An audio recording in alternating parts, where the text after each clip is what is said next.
للہ رب العالمین والصلاة والسلام علی رسولہ الکریم وعلی آلہ واصحابہ اجمعین اما بعد رب زدنی علما رب زدنی علما۔ ماہ محرم جو ہمارا سبق چل رہا ہے، ہم نے پچھلے 2 سبقوں میں اس کی فضیلت، اہمیت اور عمومی اعمال کے لحاظ سے بات کی تھی۔ آج ہم محرم الحرام کے کچھ خصوصی اعمال بھی آپ سے ذکر کریں گے جو ہمیں احادیث کی روشنی میں ملتے ہیں۔ تو جیسے کہ بتایا گیا کہ محرم کے مہینے میں گناہوں سے انسان کو اجتناب تو کرنا چاہیے۔ گناہوں سے اجتناب کے ساتھ ساتھ نیک اعمال بھی کرنے چاہیے، صدقات بھی کرنے چاہیے، اللہ کے راستے میں خرچ بھی کرنا چاہیے۔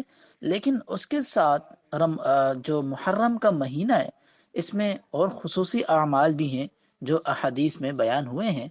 سب سے پہلے یعنی کہ آپ نے تو باقی اعمال جو عمومی طور پر ہوتے ہیں، جیسے کہ تہجد کی نماز ہو گئی، نوافل کا اہتمام ہو گیا، تسبیحات پڑھنا، درود شریف پڑھنا، ان سب کا آپ کو ثواب زیادہ ملے گا، ان کو کثرت سے کریں۔ اور اس کے ساتھ ساتھ ماہ محرم کے یعنی کہ اس مہینے میں آپ نے روزے رکھنے۔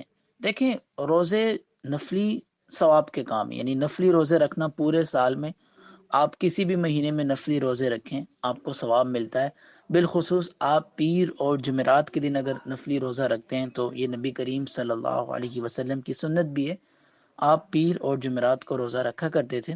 لیکن اس کے علاوہ نبی کریم صلی اللہ علیہ وسلم نے محرم کے مہینے میں روزے رکھنے کے حوالے سے فضیلت بیان کی ہے، جو صحیح مسلم کی کتاب میں ہمیں ملتی ہے کہ نبی کریم صلی اللہ علیہ وسلم نے ارشاد فرمایا کہ رمضان کے بعد سب سے افضل روزے محرم کے ہیں، اور فرض نماز کے بعد سب سے افضل نماز تہجد کی ہے۔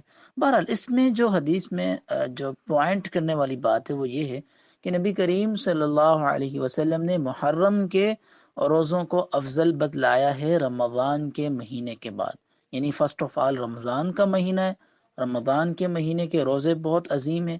اس طرح پھر احادیث میں ہمیں اور ایام کے روزوں سے متعلق بات ملتی ہے، جیسے عشرہ ذی الحجہ کے جو 10 دن ہیں ان میں شروع کے جو 9 دن کے روزے ہیں، شوال کے مہینے میں 6 جو روزے ہیں، تو یہ ایسے روزے ہیں جن کی ہمیں احادیث میں روایات ملتی ہیں۔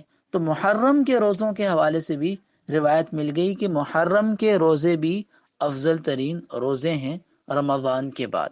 تو انسان کو محرم کے مہینے میں کوشش کرنا چاہیے زیادہ سے زیادہ روزے رکھیں۔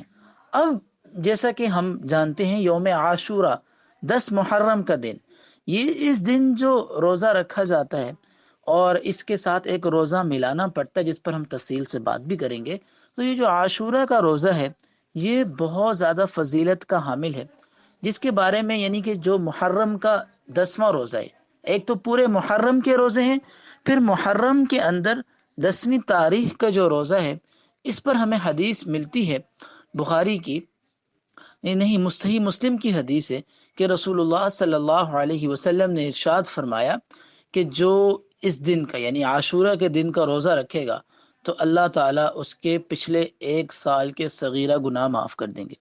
صغیرہ جتنے بھی گناہ معاف یعنی ہوں گے، اللہ تعالیٰ اس روزے کی فضل سے پورے سال کے تمام گناہ اس کے معاف کر دیں گے۔ تو فضیلت والی بات ہے، بڑی فضیلت ہے، یعنی کہ پورے کے پورے سال کی آپ کی گناہ معاف ہو رہے ہیں۔ تو یہ عاشورہ جو 10 محرم ہے یہ خصوصی عمل ہے جو ہمیں حدیث سے ملتا ہے۔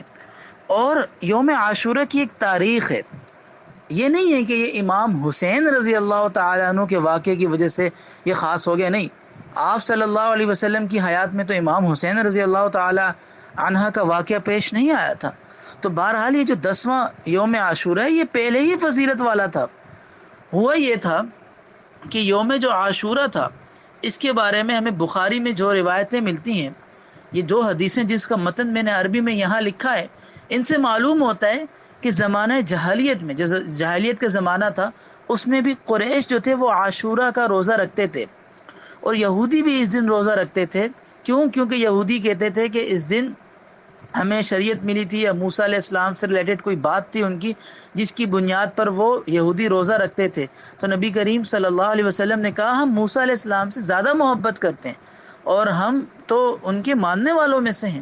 ہم ان شریعت کو بھی جو ہے ایک یعنی ان کی آسمانی کتابوں پر بھی ہم ایمان رکھتے ہیں، تو ہم اس کو زیادہ اہمیت دیں گے اور ہم بھی یہ روزہ رکھیں گے، لیکن یہودیوں سے مشابہت نہ ہو تو اس کے ساتھ 9 کا یا 11 کا روزہ ہم ملائیں گے.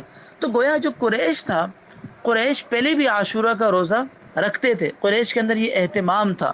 اور رمضان المبارک کے مہینہ فرض ہونے سے پہلے ہمیں روایات میں ملتا ہے رمضان المبارک کے جو روزے تھے 30، وہ فرض ہونے سے پہلے عاشورہ کا روزہ فرض تھا.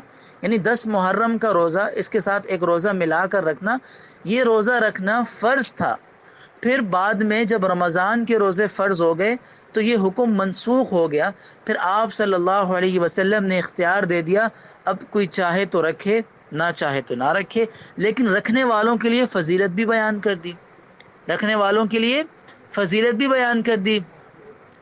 تو بہرحال ہاں، وہ یہودی جو تھے، وہ جو بات تھی، یہودی حضرت موسیٰ علیہ السلام کی خوشی میں کہ یہ وہ دن تھا، یہ یہودی کہتے تھے 10 محرم کو حضرت موسیٰ علیہ السلام کو فرعون سے نجات ملی تھی اور فرعون پانی میں غرق ہوا تھا. یہ بخاری کی روایت ہے باقاعدہ. تو یہودی اس خوشی میں روزہ رکھتے تھے کہ فرعون سے نجات ملی تھی. تو آپ صلی اللہ علیہ وسلم نے کہا ہم حضرت موسیٰ علیہ السلام سے زیادہ محبت رکھتے ہیں، اور ہمارے دین کو یعنی جو پہلے دین برحق تھا اس کو فرعون سے نجات ملی تھی، تو اس دن کو ہم زیادہ اس کو روزہ رکھنے کا روزہ. اب یہ چیز ثابت ہو گئی. ایک چیز جو شریعت سے ثابت ہو جائے، آپ صلی اللہ علیہ وسلم کا عمل آ جائے، اس دن عمل کرنا ثواب کا کام ہے. تو نبی کریم صلی اللہ علیہ وسلم نے روزہ رکھنے کا حکم دے دیا، اور بعد میں جب یہ حکم منسوخ ہوا تو پھر آپ صلی اللہ علیہ وسلم نے کہا کہ اب اختیار ہے، کوئی روزہ رکھنا چاہے یا نہ چاہے، لیکن جو روزہ رکھے گا اس کو ایک اتنا ایوارڈ ملے گا، اتنا ثواب ملے گا کہ پورے سال کے سارے صغیرہ گناہ اس کے معاف ہو جائیں گے. تو جو محرم کا مہینہ ہے اس میں زیادہ سے زیادہ اعمال کرنے کی کوشش کرنی چاہیے. اور بالخصوص عاشورہ کا جو روزہ ہے، عاشورہ کا روزہ ویسے ہی فضیلت والا ہے، اس کا کوئی بھی تعلق کنیکشن حضرت امام حسین رضی اللہ تعالیٰ عنہ کے واقعے سے نہیں ہے، واقعہ کربلا سے نہیں ہے. یہ دن پہلے ہی تعظیم والا دن تھا. یہ تو آج ایک کمیونٹی نے لا کر اس کی میں خاصیت کر دی، حالانکہ اس دن میں اور بھی بہت سارے واقعات ہوئے ہیں تاریخ کے. تو یہ دن بڑے اہمیت کا حامل ہے، تو اس دن یہ روزہ رکھنا چاہیے. اللہ مجھے بھی آپ سب کو اس پر عمل کرنے والا بنائے.